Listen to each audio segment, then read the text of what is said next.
Presentasikan mengenai bertolak Nokia atau kejatuhan Nokia ditinjau dari beberapa sudut pandang atau aspek seperti aspek kepemimpinan, hubungan, dan lain. Silahkan simak video berikut ini untuk mencari tahu bagaimana kejatuhan Nokia ditinjau dari aspek. Berikut merupakan anggota kelompok dari kelompok 1 yang beranggotakan 4 orang. Yang pertama ada Syafira Putri Arianto, yang kedua ada Alvin Arnavita, yang ketiga ada Fitria Kaisa, dan yang keempat ada Retmayu Widijo. Kemudian untuk pembahasan yang akan kita sampaikan di sini kita memiliki 4 pembahasan. Yang pertama yaitu pendahuluan tentang Nokia, kedua identifikasi masalah yang ada pada perusahaan Nokia, kemudian yang ketiga keterkaitan masalah-masalah tersebut dengan materi psikologi positif, lalu yang keempat yang terakhir yaitu kesimpulan dari keseluruhan pembahasan.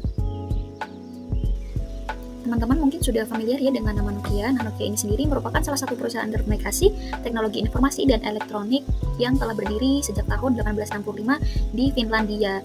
Nah, Nokia ini sendiri telah lama memasarkan produk-produknya di Indonesia maupun di kancah internasional. Tapi teman-teman sadar nggak sih kalau Nokia yang dulunya dikenal sebagai perusahaan dengan produk-produk yang awet dan tahan banting, beberapa tahun terakhir ini makin jarang terdengar produknya. Kira-kira apakah memang produknya yang tidak bisa bersaing dengan perusahaan serupa atau ada faktor lain yang membuat perusahaan teknologi ini makin redup? Nah, maka dari itu simak penjelasan berikut ini. Nah, selanjutnya kita beranjak pada pembahasan mengenai identifikasi masalah apa saja sih yang menyebabkan perusahaan Nokia gagal survive di era saat ini. Jadi, permasalahan utama yang menyebabkan kegagalan perusahaan Nokia karena adanya ketakutan kolektif para pekerja terhadap petinggi perusahaan dan ketakutan perusahaan Nokia sendiri dengan persaingan kompetitor. Nah, hal ini terlihat pada 3 kondisi berikut. Yang pertama, ada hubungan kerja yang kurang baik, yang terlihat pada kondisi adanya perbedaan kepentingan antara middle management dengan petinggi perusahaan. Nah, di satu sisi, petinggi perusahaan ini takut kehilangan posisi mereka dalam pasar sehingga hanya berfokus pada permintaan pemegang saham untuk meluncurkan produk baru dan mengabaikan kondisi internal Nokia. Nah, di sisi lain, pihak manajemen mendapatkan tekanan dari investor untuk segera meluncurkan produk inovasi baru agar bisa bersaing dengan kompetitor. Yang kedua, kurang adanya komunikasi efektif dan positif antara petinggi dengan staf kerja. Di sini, staf merasa terintimidasi dan takut untuk menentang keputusan petinggi yang terlihat ketika pengembangan software baru yang kurang efektif. Namun, petinggi enggan mendengarkan realitas yang terjadi di perusahaan sehingga berdampak pada kegagalan produksi HP baru. Selanjutnya, ada gaya kepemimpinan otoriter dan agresif yang terlihat pada sikap egois dalam memimpin perusahaan, yang ditunjukkan dengan keputusan secara terpusat oleh pemimpin dan tindakan yang temperamen yang tidak segan-segan memarahi staf kerja apabila mereka melakukan kesalahan. Yang kedua, ada kegagalan dalam pengambilan keputusan juga menjadi dampak dari adanya pemimpin yang kurang baik. Nah, kegagalan ini terlihat ketika pemimpin tidak mampu mengikuti perubahan teknologi yang ada dan justru memecat lebih dari 1.000 pekerja demi mempertahankan teknologi simbian yang kurang efektif dalam realitanya. Yang ketiga, ada kegagalan dalam beradaptasi. Nah, ini terlihat ketika Nokia gagal dalam meluncurkan produk HP baru untuk bersaing dengan kompetitor iPhone pada saat itu, dengan akibatnya banyak kegagalan dalam produksi HP. Misalnya, layar sentuh yang kurang efektif dan prosesor lainnya yang mengalami gangguan. Hal inilah yang menjadikan perusahaan Nokia gagal untuk bertahan hingga era saat ini.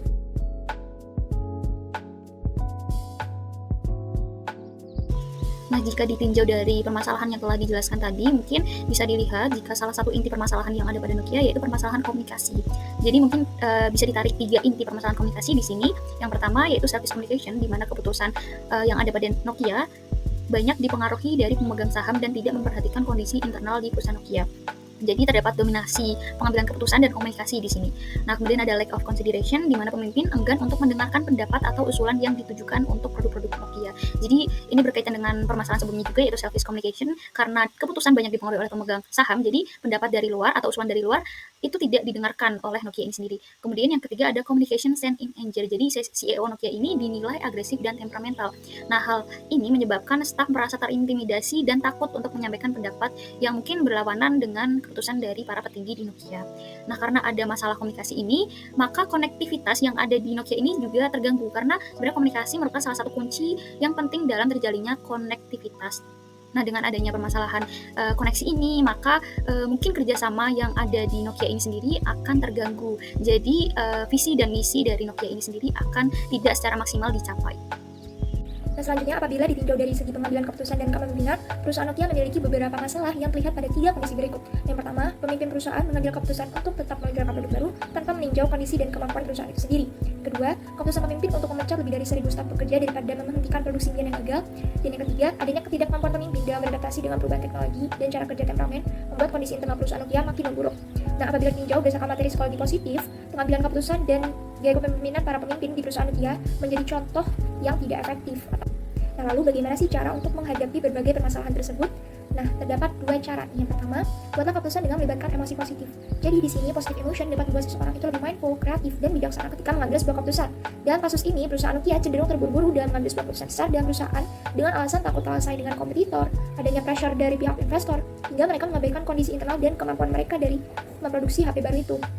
Nah, pengambilan keputusan baik kan seharusnya merupakan keputusan yang dapat dicerna secara logis, lalu dipertimbangkan dari segala jenis konsekuensi yang ada, berorientasi pada tujuan bisnis, mengarahkan pada hasil yang terbaik, dan dapat mewakili keputusan bersama. Lalu, tips yang kedua yaitu develop positive leadership atau kembangkan gaya kepemimpinan yang positif. Nah, di sini pemimpin yang baik itu seharusnya lebih mengarahkan dan membimbing para pekerjanya untuk berbuat semaksimal mungkin, bukan mendiktator staffnya untuk melakukan keputusan apapun yang ia buat. Nah, gaya kepemimpinan perusahaan Nokia yang cenderung otoriter, diktator, agresif, dan temperamen ini merupakan contoh gaya kepemimpinan yang kurang baik ya. Jadi, pemimpin yang baik itu seperti apa sih? Jadi, pemimpin yang baik memiliki 4 karakteristik berikut. Yang pertama, mengembangkan relational transparency, di mana pemimpin dapat menjalin hubungan transparan dan murni dengan kolega kerja. Yang kedua, internal morality, di mana pemimpin memiliki sense of moral yang baik, bersikap selayaknya ingin diperlakukan orang lain. Ketiga, adanya adaptive self-reflection, di mana pemimpin mengevaluasi diri dengan baik atas segala tindakan dan perilakunya. Apakah sudah baik atau belum? Kalau belum, bagaimana sih yang perlu diimprove? Yang ketiga, balance processing, di mana pemimpin dapat mengintegrasikan seluruh informasi yang ada dengan baik dan membuat keputusan bijaksana dengan mempertimbangkan segala aspek yang ada, tidak terpaku pada satu kepentingan saja. Yang terakhir yaitu bersikap positif dan optimis dalam setiap kesempatan. Nah, ini akan berpengaruh pada kondisi perusahaan yang ia pimpin. Nah, sekarang kita akan membahas mengenai sustainable growth dari perusahaan Nokia tersebut. Jadi, sustainable growth itu adalah suatu konsep yang menggambarkan bagaimana perusahaan itu dapat mempertahankan organisasinya atau perusahaannya dengan merancang strategi yang realistis tanpa harus menjebakkan diri atau berujung pada kerugian atau permasalahan. Nah, mempertahankan pertumbuhan ini maksudnya gimana? Mempertahankan dari apa? Tentunya dari perubahan, dari segala bentuk perubahan. Nah, di case Nokia ini, Nokia itu luput bahwa change is a constant. Mereka mengabaikan bahwa perubahan itu adalah suatu hal yang konstan yang akan selalu ada dalam perjalanan hidup kita gitu. Nah, karena perubahan itu selalu ada, makanya perusahaan itu penting banget untuk bisa memiliki kemampuan untuk beradaptasi dengan segala perubahan. Kayak perubahan misalnya demand masyarakat, kemudian teknologi, dan lain sebagainya. Nah, balik lagi, ternyata akar permasalahannya itu juga berasal dari si pimpinannya yang memang gak catch up sama perkembangan pada saat itu. Dan juga pimpinannya itu mengabaikan konflik atau kondisi internal di perusahaan tersebut. Oke, jadi gimana nih strategi yang tepat untuk bisa mempertahankan suatu perusahaan dari perubahan yang ada dan tidak bisa kita kontrol ini? Salah satunya adalah dengan cara menginvestasikannya kepada sumber daya manusianya. Organisasi itu gak akan jalan kalau nggak ada sumber daya manusianya, ya kan? Nah, oleh karena itu kita perlu banget untuk bisa menciptakan sumber daya manusia yang berkualitas. Dengan apa? Dengan kita bisa fokus nih ke psychological capitalnya. Psychological capital itu adalah aspek psikologis yang dapat menjadi modal untuk kita investasikan di perusahaan, investasikan supaya para pekerjanya ini atau sumber daya manusianya ini tuh bisa sukses di dunia kerja dan lebih produktif dan juga lebih berdaya gitu. Nah, psychological capital ini itu ada 4 aspek. Yang pertama ada sacrifice, kemudian ada optimis, ada hope, dan juga ada resilience. Dan 4 aspek ini itu akan tercipta, akan terbentuk pada individu kalau misalnya nih si perusahaan itu tuh bisa mampu untuk memfasilitasi program-program pemberdayaan yang pada akhirnya ketika mereka skillnya udah meningkat, itu juga akan meningkatkan sertifikasi. Dan juga bagaimana perusahaan itu juga bisa menciptakan lingkungan yang positif, adanya connectedness, kemudian juga ada hubungan yang positif, terus pemimpin yang juga terbuka, mau mendengar kritikan, mampu melihat segala situasi itu dengan positif, maka tentunya ini juga akan membantu mereka itu untuk menciptakan rasa optimis, rasa resilience, dan juga harapan-harapan yang realistis yang pada akhirnya juga membantu mereka untuk semangat bekerja.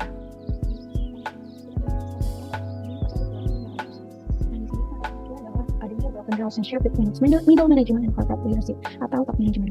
Nah, kerusakan hubungan antara manajemen tengah dan manajemen. Nah, di sini top manajemen di Nokia itu takut kehilangan posisi pasar terdepan mereka, sehingga ketakutan itu menyebabkan mereka berfokus secara eksternal pada pesaing dan pemegang saham. Dan hal ini yang menyebabkan adanya kerusakan hubungan antara top manajemen dan manajemen, karena top manajemen ini memberikan tekanan pada middle manajemen untuk mengembangkan produk inovatif secara cepat yang malah pada akhirnya melemahkan kemampuan Nokia untuk berinovasi. Nah, dari masalah tersebut sekiranya apa yang dapat dilakukan lagi?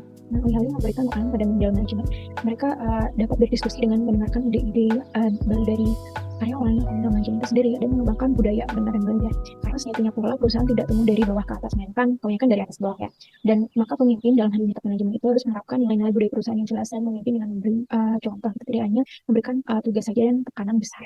Lalu organisasi juga atau Nokia ini juga dapat memberdayakan karyawan dan mendorong kolaborasi dan inovasi, serta membangun fondasi dan budaya yang kuat, karena keduanya merupakan blok bangunan bisnis yang kuat. Lalu perusahaan juga harus terbuka terhadap umpan balik dan bersedia beradaptasi dengan perubahan di kondisi pasar agar lebih tetap kompetitif. Nah, dengan adanya hubungan baik di antara para karyawan atau di antara manajemen itu bisa berdampak baik pula pada individu atau karyawan itu sendiri atau pada organisasi. Contohnya, dengan adanya hubungan baik ini akan berdampak pada menurunkan proses, menaikkan tingkat kesehatan dan kesejahteraan. Bahkan di organisasi sendiri ini akan berdampak pada peningkatan jenjang karir, lalu peningkatan social capital, lalu behavioral science, dan pemanfaatan sumber dayanya lebih baik seperti kerjasama antar karyawan juga.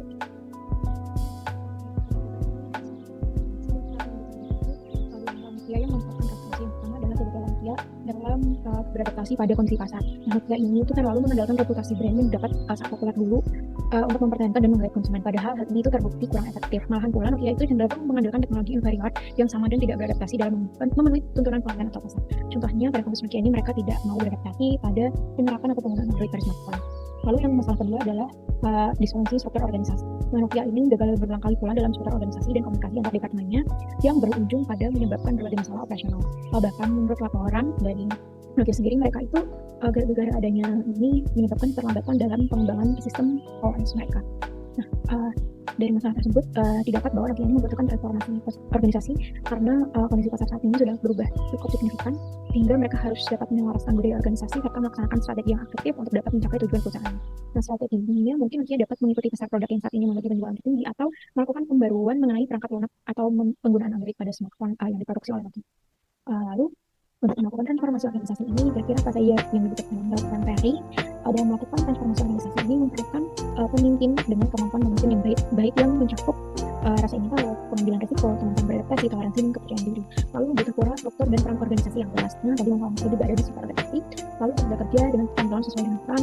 Jadi organisasi atau perusahaan ini harus merekrut dan mengembangkan bakat dengan berbagai keterampilan latar belakang yang memungkinkan adanya fleksibilitas dan kemampuan pada pekerjaan mereka. Lalu butuh pula proses, sistem, dan teknologi yang dapat memungkinkan pekerjaan bekerja lebih cepat dan Jadi dari kompleksitas kasus Nokia yang dijabarkan tadi, kita bisa ambil pembelajaran yang bisa menjadi bekal kita untuk berorganisasi. Ini pembelajaran tersebut adalah kita jadi tahu bahwa ternyata pemimpin itu memiliki peran penting untuk pertumbuhan organisasi. Bagaimana si pemimpin yang memiliki kemampuan untuk mengkoordinasi, memfasilitasi, mengambil keputusan, memandang suatu permasalahan, itu nanti akan berpengaruh pada sustainability dan juga keberhasilan dari organisasi tersebut. Selain itu, ternyata disiplin yang psychology positif ini juga memiliki peran penting untuk membantu kita mendapat gambaran terkait dengan pendekatan untuk mengelola, mengembangkan dan juga mempertahankan suatu organisasi dengan memfokuskan pemaksimalan potensi pada setiap sumber daya manusia yang ada. Nah, itu tadi adalah presentasi dari kelompok kami. Semoga